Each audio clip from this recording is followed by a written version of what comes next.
sentiu um cheiro e lembrou de alguma época da sua vida? Já quis lembrar de um momento e não conseguiu? E a última vez que tomou um sorvete de morango? Você lembra? Fala aqui embaixo. A mente humana é um mundo intrigante, repleto de memórias, aprendizados e experiências que moldam nossa identidade. No entanto, muitas pessoas enfrentam dificuldades relacionadas à memória, o que pode gerar confusão e preocupação. Mas afinal, como saber se seus esquecimentos são realmente preocupantes ou não? Fica até o final para entender melhor e já deixe seu like. 3 conceitos frequentemente abordados são o esquecimento, a demência e a doença de Alzheimer. Embora possam parecer similares, cada um deles apresenta características únicas que merecem ser compreendidas. Primeiramente, a demência. A demência é um termo que abrange um conjunto de sintomas que afetam a memória, o pensamento e o comportamento. E fique claro que ela não é uma doença específica, mas sim o resultado de vários problemas, incluindo a doença de Alzheimer. A demência pode interferir na capacidade de uma pessoa realizar tarefas cotidianas, se comunicar e manter relacionamento.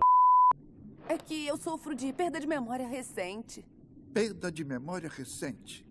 Mudanças de humor e desorientação são comuns, tornando fundamental buscar orientação médica ao notar sinais de demência. Dentro do espectro da demência, a doença de Alzheimer se destaca como a forma mais prevalente, representando de 60% a 80% dos casos. Essa condição neurodegenerativa resulta em uma diminuição gradual das funções cognitivas, começando com lapsos de memória. Lapsos de memória são como sumiços repentinos de partes de memória. É como se a mente estivesse te desafiando a encontrar um novo caminho, mas as memórias estão todas lá, esperando para serem redescobertas. É aí que falamos sobre o esquecimento. O esquecimento é uma parte natural da vida, não está diretamente ligada ao Alzheimer ou à demência. Todos já passamos por situações em que não conseguimos lembrar onde deixamos as chaves ou de darmos um like nesse vídeo. Brincadeiras à parte, esses lapsos são comuns e geralmente não indicam problemas sérios, como antes citados. O estresse, o cansaço e a distração podem ser gatilhos para esses esquecimentos. Contudo, se a frequência desses lapsos aumentar e começar a impactar as atividades diárias, é um sinal de que algo mais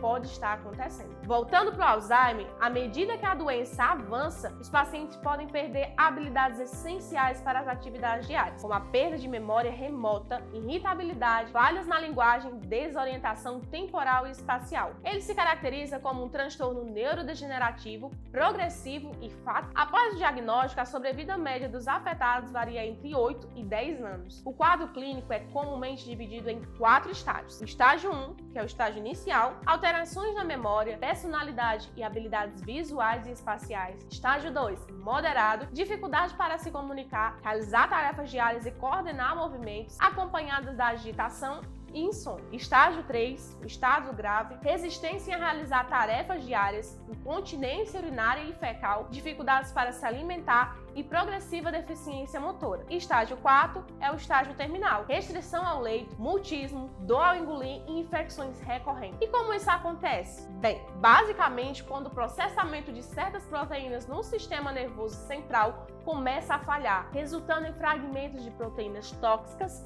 que se acumulam dentro dos neurônios e nos espaços entre eles. Essa toxicidade leva à perda progressiva de neurônios em regiões do cérebro, como o hipocampo, que é crucial para a memória, e o córtex cerebral, que desempenha um papel vital na linguagem, no raciocínio e no pensamento abstrato. Está conseguindo acompanhar até aqui? Me fala nos comentários se você conhece alguém que tem Alzheimer. Embora a causa exata da doença ainda não seja conhecida, acredita-se que os fatores genéticos estejam envolvidos. Agora veja os fatores de risco: idade, história familiar, onde a demência é mais comum entre pessoas com histórico familiar da doença, baixo nível de escolaridade. Os indivíduos com maior nível educacional geralmente realizam atividades intelectuais mais complexas, estimulando a saúde cerebral. O diagnóstico da doença de Alzheimer é feito por exclusão e o rastreamento inicial deve incluir a avaliação da depressão e exames laboratoriais focados na função da tireoide e nos níveis de vitamina B12. O tratamento pode ser conduzido por um psiquiatra geriatra ou um neurologista especializado em Alzheimer. Embora não exista uma forma específica de prevenção para a doença de Alzheimer, acredita-se que manter a mente ativa e ter uma vida social rica, aliada a bons hábitos, pode retardar ou até inibir a manifestação da doença. Então segue algumas atividades recomendadas: estudar, ler e manter a mente sempre ativa, fazer exercícios de aritmética e jogos intelectuais, participar de atividades em grupo, não fumar e evitar o consumo excessivo de álcool, manter uma alimentação saudável e equilibrada, praticar atividades físicas regularmente. Em resumo, a diferença entre esquecimento, demência e Alzheimer está na gravidade e na natureza dos sintomas. O esquecimento é uma parte normal do envelhecimento, enquanto a demência indica um conjunto de sintomas que impactam as funções cognitivas. A doença do Alzheimer é uma forma específica de demência, caracterizada por um declínio progressivo da memória e outras habilidades cognitivas. A memória é um tesouro precioso que merece ser protegido. Ao cuidar da saúde mental, garantimos que as memórias mais queridas continuem a fazer parte de nossas vidas, mesmo diante das adversidades. Compartilhe o vídeo, se inscreva no canal e espero que não tenha esquecido do like. Tchau!